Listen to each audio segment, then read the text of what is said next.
There are two very different versions of events as to what happened here. According to security sources from the Ministry of the Interior, a number of prisoners who had been arrested, it seems, after the siege of the Fatah Mosque here on Saturday in Cairo. They were being transferred to a prison outside of Cairo in a prison van. Now, that prison van, according to these security sources, came under attack from armed gunmen. A police officer was taken hostage inside the van, and security forces in trying to free him fired tear gas into the van, and that's when these prisoners were killed. Now, that is not the story that we're getting from the Freedom and Justice Party, the Muslim Brotherhood. They are saying that these people were killed in cold blood, that there was no attack on the prison van, and that police simply fired live ammunition and tear gas through the windows of the police van. They also put a different figure at the death toll. They're saying that 52 people were killed.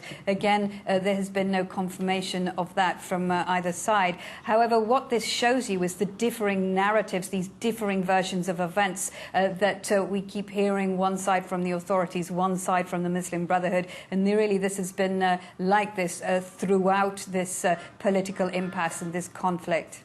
And Kathryn, there wasn't such a big turnout in yesterday's protests.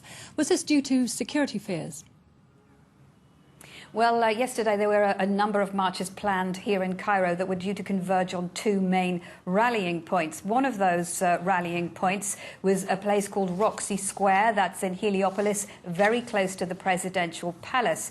Now, at the very last minute, that rally was cancelled, and a Muslim Brotherhood spokesman told me that the reason they had cancelled it was that there were reports of, and indeed eyewitnesses told us this, that there were police snipers on the roofs of buildings around Roxy Square.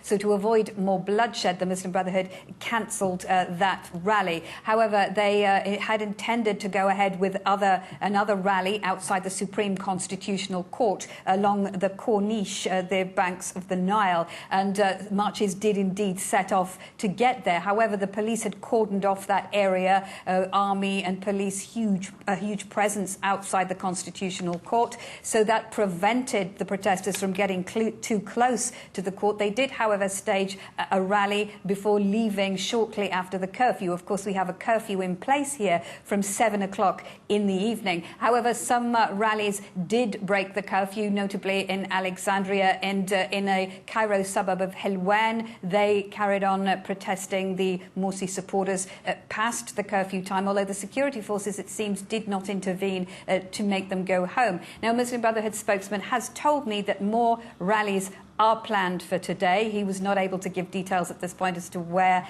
and when they will be, but it is all part of the Muslim Brotherhood's series of protests this week called the Week of Departure. They're demanding that the coup authorities, as they call them, leave. However, as far as the rest of the capital is concerned, I think it's really business as usual today. Although yesterday was the first day of the working week, people did tend to stay at home, but today people are out going about their business as usual. I think that they stayed at home yesterday. They were afraid that because of the rallies more violence would happen, and it didn't, so that they've gone back to work. And one big indicator of that is the amount of traffic back on the roads in Cairo. Again, we're at the usual bumper-to-bumper traffic here.